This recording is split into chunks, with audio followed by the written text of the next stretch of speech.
What is the first thing that you would like people to know about you as you go around and meet the Jewell community? Well, that I'm learning. I'm listening and I'm learning every day. Every conversation that I get to have with a student or a faculty member or a staff member or a trustee tells me more about this wonderful place.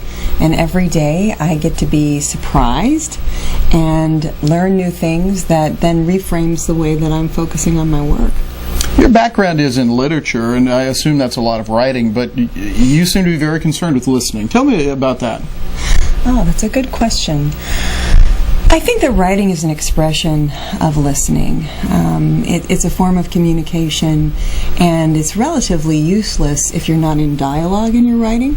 One of the things I feel really strongly about when I send a message out to the community or when I'm speaking in front of the community is that it's a product of my listening, that I'm entering into the conversation based on what I've heard, so that when people read what I'm writing or hear what I'm saying, they feel like the conversation is continuing rather than sort of being a full stop.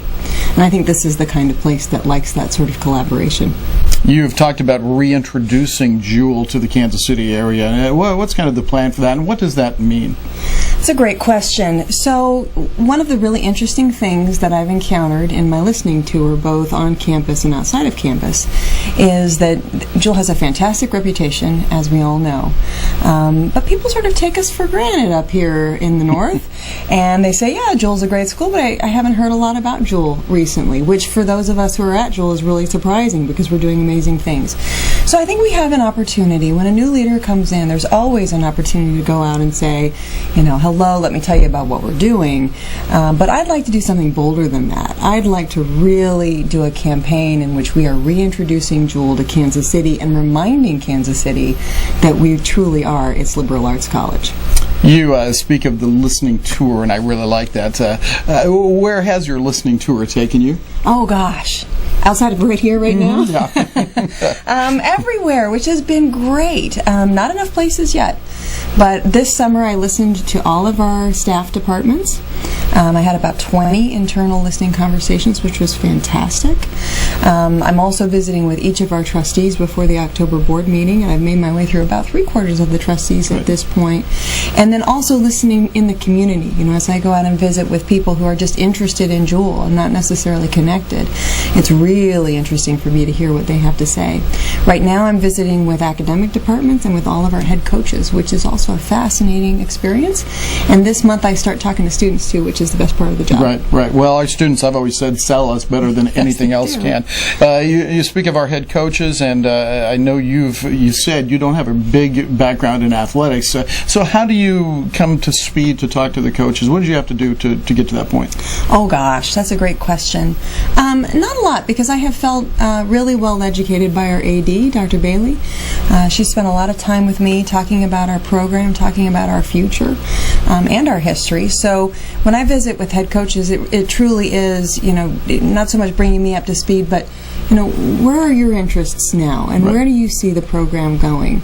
I'm a big fan. I'm not much of an athlete myself, outside of a lot of walking and some basic things like that. But my husband's was a student athlete. My sons are athletes, and go Cardinals. All right.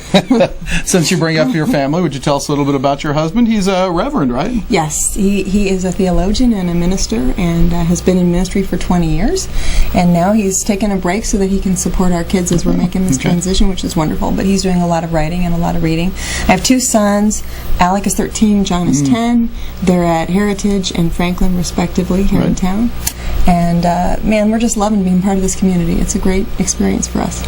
Well, you grew up in the Lincoln, Nebraska area, and tell us about your childhood. What were you like as a kid, and what were your interests at that point, and how have they morphed into the adults? I really want to keep this job, so I'm not sure I should tell people about my childhood. Not everything. Just not the skeletons, just the good stuff. Just the good stuff.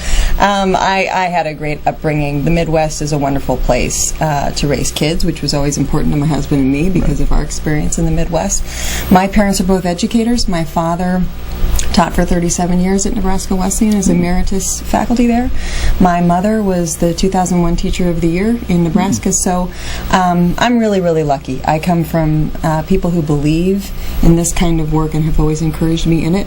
And I have one sibling who's also a professor of English. We just can't get away from it, Rick. I guess not. Your teaching is in your blood. Yeah, teaching is in your blood. Did you ever think you would be a president of a college? Oh, what a great question. No, I didn't. And I think that's important because it really became a calling for me in a moment that was surprising. For a wide variety of reasons, I wound up looking at the position at Jewell at a time that I never thought about leaving a position that I absolutely loved. And it was my husband who said, you know, this place seems special. I think you should really look at it. And the rest is sort of history, but I have to say that every conversation I had as I began to look at this position made me more and more excited about this place and what's possible for this place. And truly, it's the privilege of my life to be able to be in this role. Final question for you as we wrap up here, but now that you're in Liberty and you're at William Jewell College, what is a good day for you? Oh, man. Well, this is a good day because I get to start by talking to you. Oh, thank you. I haven't had a bad day, which may seem surprising to people because being president's a tough job, and it is, and it should be, but it's meaningful. It's really meaningful work. One of the things I'm going to be talking about tomorrow at Convocation is the importance of wisdom and how that is difficult, but that's good because it's meaningful to us. It changes our lives. And so every day that I get to go deeper in my wisdom of William Jewell, go deeper in my understanding, get to know people on this campus, understand what's possible, truly is a joy for me. So I haven't had a bad day. Every day's been good because I get to have that experience, which is a joy and a privilege. Dr. Elizabeth MacLeod Walls is our guest here on the HyVee Halftime Report. Thank you. Welcome to Liberty and to William Jewell. And we'll be back with more in a moment.